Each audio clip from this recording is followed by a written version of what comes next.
నీ ప్రయారిటీ అంతా నీకు కాబోయే భార్యకే ఇవ్వాలి. జోష్నికి తినిపించు. సూరజ్ మనసులో ఉంది కూడా అదే. తినిపించు బ్రదర్, మేమేమనుకోలే. జ్యోత్స్న తినిపించవయ్యా మరిది. జోష్న, ఇప్పుడు నువ్వు. Happy birthday Suraj. Thank you Jyotsna. Gift అన్నారు కదా, ఏది? జోస్నే సూరజ్ ఇచ్చే బర్త్డే గిఫ్ట్. ఓ అవునా, నువ్వు భలే సర్ప్రైజ్ ఇచ్చావురా. Happy birthday Suraj. Thank you అన్నయ్య. సూరజ్, దాసు మా చిన్నమావయ్య. ఓ నమస్కారం అండి. నమస్తే. కంగ్రాట్స్ బాబు. Thank you. Happy birthday. Thank you sir. ఏంట్రా? అరే happy birthday Suraj. Thank you sir. ఏంటమ్మా ఇది? నేను చూసింది నా కూతుర్నేనా? నాకు ఈ మధ్య అనుమానమే వచ్చిందిరా. అమ్మా అంటే పెద్దోళ్ళు అంటారు కదా, 6 నెలలు సావాసం చేస్తే వాళ్లే వీళ్ళవుతారని. ఇక్కడ కూడా అదే జరిగింది. నీకా కార్తీక్ గాడు సూరజ్ గురించి ఏం చెప్పలేదా? మావయ్య, నీకు సర్ప్రైజ్ ఉందిరా, అది నీ కళ్ళతో నువ్వే చూడాలి అన్నాడు. సర్ప్రైజ్ కాదమ్మా, పెద్ద షాకే ఇచ్చాడు. వాడంతే, అందరికీ అలా షాకులు ఇస్తూనే ఉంటాడు. సూరజ్ గురించి కాస్త చెప్పాళ్లే అమ్మా. కాకపోతే ఈ ట్విస్ట్ నేను ఊహించలేదు. నువ్వేంట్రా? నేను కూడా ఊహించలేదు. నాకు మాత్రం చాలా ఆనందంగా ఉందమ్మా. పట్టలేనంత సంతోషంగా ఉంది. నాకు అంతే సంతోషంగా ఉందిరా. నీ కూతుర్ని ఏ ఉద్దేశంతో నేను ఉయ్యాల మార్చానో ఆ ప్రయోజనం అది నేటితో పూర్తయింది. అది ఇంకా నువ్వు మర్చిపోలేదమ్మా? ఎలా మర్చిపోతాన్రా? సూరజ్తో జోస్న పెళ్లి అవగానే ఆస్తి మొత్తం జోస్నకి దక్కుతుందని వీలునామా రాయించారు. అన్యాయం కదమ్మా. ఏంటి అన్యాయం? ఈ ఆస్తి దక్కవలసింది జోస్న కాదమ్మా, దీపకి. వాళ్లే వద్దన్నారా? అబద్ధం. ఏంటి అబద్ధం? కావాలంటే పోయి ఆ కార్తీక్ గారిని అడుగు. ఈ ఆస్తిలో నాకు ఒక్క రూపాయి కూడా అవసరం లేదని, సూరజ్ జోస్న మెళ్ళో తాళి కట్టిన మరుక్షణమే ఆస్తి మొత్తం జోస్నకి దక్కుతుందని కార్తీక్ గాడే లాయర్తో దగ్గరుండి మరీ వీలునామా రాయించాడు. అదే నిజమైతే మనం కార్తీక్ దీపాల కాళ్లు మొక్కాలమ్మా. ఎందుకు? వాళ్ళకి దక్కవలసిన ఆస్తిని కూడా నా కూతురికి త్యాగం చేసినందుకు. పూరో అమ్మాయి కూడా రాత అనేది ఒకటి ఉంటుందిరా, అది నువ్వనుకోగానే అయిపోదు. పాపం తినే రాత ఆ దీపకి లేదు. పైగా ఇప్పుడు దీప, జోస్న, సూరజ్, కార్తీక్ అందరూ ఒకటైపోయారు. ఇదిగో, నువ్వు వెళ్లి లేనిపోని గొడవలు పెట్టకురా. అది కాదమ్మా, ఒరేయ్, నువ్వు మాట్లాడుకో. నిన్ను కార్తీక్ గారు ఎందుకు పిలిపించాడో తెలుసా? నీ కూతురికి జరగబోయే మంచిని నీ కళ్ళకి చూపించాలని. వచ్చావు కదా, చూసావు కదా, ఒక కేకు ముక్క తినేసి సైలెంట్ గా వెళ్లిపోరా నాయనా. అంతేగాని వాళ్ళు నీ కూతురికేదో మంచి చేశారని నువ్వు వెళ్లి శివనారాయణ గారి దగ్గర జోస్న నీ మనవరాలు కాదన్న నిజం చెప్పొద్దు. చెప్పకపోతే మాత్రం ఆ నిజం ఎప్పటికైనా తెలియవలసిందే కదా. మనం చెప్తేనే తెలుస్తుందిరా. కార్తీక్, దీప చెప్పరు. పాపం కదమ్మా. ఏంట్రా పాపం? శివనారాయణ గారు ఏమన్నారో విన్నావు కదా. దీప, జోస్న నా మనవరాళ్లే, కార్తీక్, సూరజ్ నా మనవాళ్లే అన్నారు. అంతకంటే మనకు కావాల్సిందేముందిరా? దీపకి అమ్మా నాన్న ఇప్పటి వరకు లేరు, ఇక మీదట అవసరం లేదు. ఎలాగూ సుమిత్రమ్మ, చిన్నయ్య గారు అని వాళ్ళిద్దరిని పిలుస్తోంది కదా, దానికి ఆ పిలుపు చాలే. అది కాదమ్మా. ఎవరికి ఎంత రాసి పెట్టుందో అంతే జరుగుతుందిరా. దేవుడికి మాత్రం తెలీదా ఎవరికేమివ్వాలో? మనకి జరిగిన మేలేంటంటే జోస్న కార్తీక్ గారిని మనసులో నుంచి తీసేసి ఆ సూరజ్ గారిని ప్రేమించింది. దానికి మనం ఆనందపడాలి. అంతకు మించి మనం ఆలోచించవలసిన అవసరమే లేదు. అలాగేనమ్మా, కానీ చేసిన పాపం నీడలాంటిది, వదిలిపెట్టదమ్మా. చీకట్లో నీడ కనపడదురా. చీకట్లో చేసిన పాపాలు కూడా అలాంటివే, ఎప్పటికీ బయటికి రావు. వన్స్ అగైన్ కంగ్రాట్స్ చిన్నమరదలా. థ్యాంక్ యూ బావా. ఓర్చుకున్నవాడే ఎంతో నేర్చుకుంటాడని ఎక్కడో చదివాను. ఈ రోజు ఆ మాటని నువ్వు నిజం చేసావు. నిన్ను చూస్తుంటే మాకే ఆశ్చర్యంగా ఉంది. నువ్వెవరి కోసం మారేవనుకున్నాను, ఇలాగే మొండిగా ఉండిపోతావనుకున్నాను. కానీ కాలం నీలో చాలా పెద్ద మార్పే తీసుకొచ్చింది. నాలో మార్పు కాలం కాదు దీపా, మీరు తీసుకొచ్చారు. సూరజ్ నన్ను రిజెక్ట్ చేసిన దగ్గర నుంచి ఈ రోజు వరకు నేనెంత మారానో నాకే అర్థమవుతుంది. ఒక టైంలో నిజంగానే పెళ్లి చేసుకోకుండా లైఫ్ లాంగ్ ఇలాగే ఉండిపోదామనుకున్నాను. కానీ మీరిద్దరూ నన్ను సూరజ్ని కలిపారు. అందుకు నేను మీకు థ్యాంక్స్ చెప్పాలి. అంతా నువ్వే చేసుకున్నావు జోస్నా. లేదు బావా, మీరిద్దరూ లేకపోతే ఈ కథ మొదట్లోనే ఆగిపోయేది. దీనికో సరైన ముగింపు దొరికింది అంటే కారణం మీరే. ఇది ముగింపు కాదు జోస్నా, నీ పెళ్లితో సరికొత్త ఆరంభం. ఇన్నాళ్ళు మనమంతా చాలా ఇబ్బందులు పడ్డాం. నీ పెళ్లితో అవన్నీ పోయినట్టే. అవునలుడు, ఇబ్బందులన్నీ పోయినట్టే.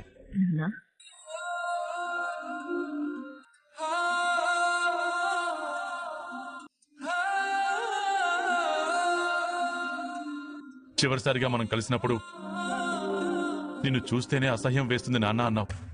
ఇప్పుడు అసహ్యం పోయిందా అమ్మా? పోయింది నాన్న. అప్పుడు మరీ కళ్ళు మూసుకుపోయి ఉన్నాను, స్వార్థంతో ఉన్నాను. జీవితానికి ఏది విలువైందో గుర్తించలేని స్థితిలో ఉన్నాను. ఇప్పుడు నేను వేరు నాన్న. కనపడుతూనే ఉందమ్మా. నడవడిక, మాట తీరు అంతా మారిపోయింది. ఇదేనమ్మా నేను కోరుకుంది. ఇలాగే నేను నిన్ను చూడాలనుకున్నాను.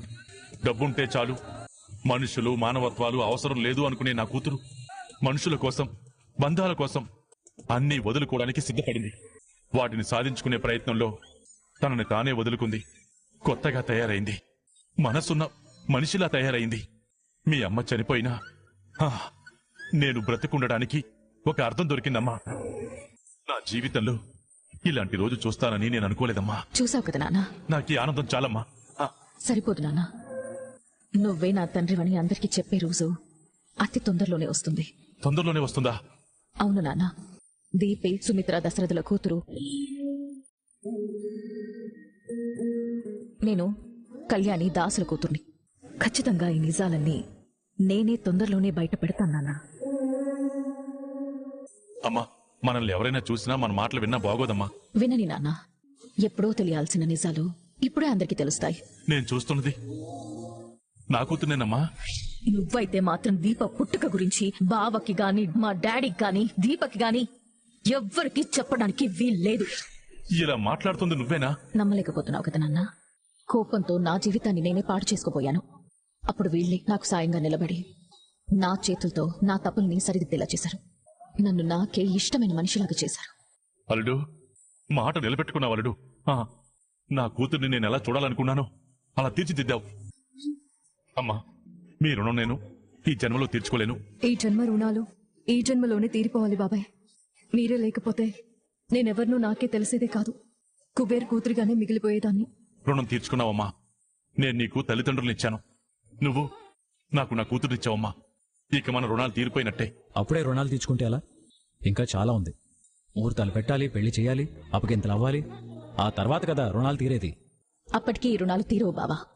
మీకు నేను జీవితాంతం రుణపడి ఉంటాను. నా కూతురే కాదలుడు, నేను కూడా మీకు రుణపడి ఉంటాను. అమ్మ జ్యోత్స్న, దీపక్ అన్యాయం జరిగిందనే బాధ నాకిప్పటికీ ఉందమ్మా. నేను నిన్ను ఒక్కటే కోరుకుంటున్నాను.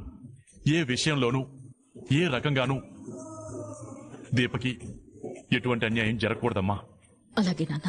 నీ పెళ్లితో చాలా జీవితాలు మారిపోవాలమ్మా. మారిపోతాయి బాబాయ్. జోష్న పెళ్లి అందరి జీవితాలని మార్చేస్తుంది. అందరి జీవితాల్లో మరింత సంతోషాన్ని తీసుకొస్తుంది. అంతేనా జోష్న? అంతే దీప. నీ మాటే నా మాట.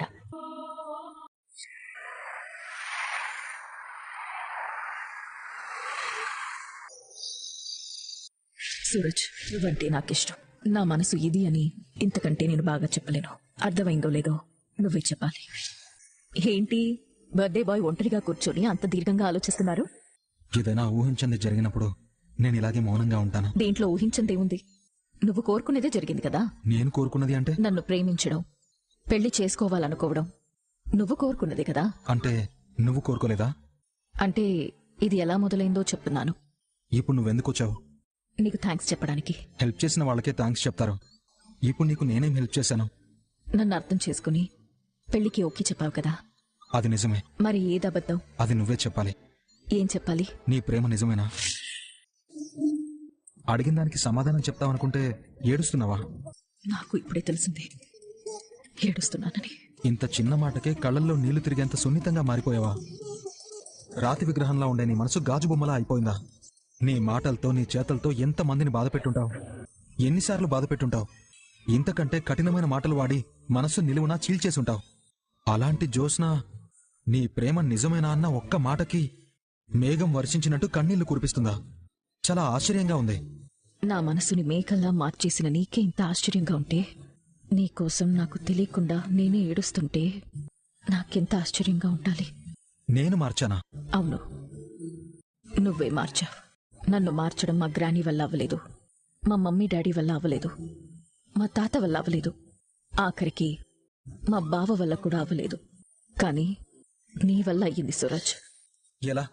నిన్ను మారమని నేనేం అడగలేదే. ఒక విత్తనాన్ని భూమిలో నాటి రోజు నీళ్లు పోస్తుంటే నువ్వు ఆ విత్తనాన్ని మొలవమని ప్రత్యేకంగా అడగాల్సిన అవసరం లేదు. అది నువ్వు వద్దన్నా మొలుస్తుంది. ప్రేమ కూడా అంతే. నువ్వు నన్ను ప్రేమించు అని అడిగినప్పుడు నేను నిన్ను ప్రేమించలేదు. మారతావో మారవో అని నన్ను వదిలేసావు చూడు, అప్పుడు నేను నిన్ను ఇష్టపడ్డం మొదలుపెట్టాను. నాకేం కావాలో నాకే ఒక స్పష్టమైన అవగాహన వచ్చింది. ఇంకా తర్వాత నిన్ను వదులుకోకూడదనుకున్నాను. అప్పటి వరకు శివనారాయణ గారి మనవరాలిగా ఉన్న నేను అచ్చమైన ఆడపిల్లగా మారాను. నా మనసు ఇది అని నీకెలా చెప్పాలో నాకు అర్థం కాలేదు. కానీ చివరికి అర్థం చేసుకున్నావు. సారీ, నీకు అర్థమయ్యేలా చెప్పగలిగాను. ఆ తర్వాత నేను ఎంతగా మారిపోయానంటే నువ్వు చూడకపోతే బాధేసేది. నీతో ఎవరైనా చనువుగా ఉంటే కోపం వచ్చేది. తెలియకుండానే నీ మీద నాకు ఆశలు పెరిగిపోయాయి.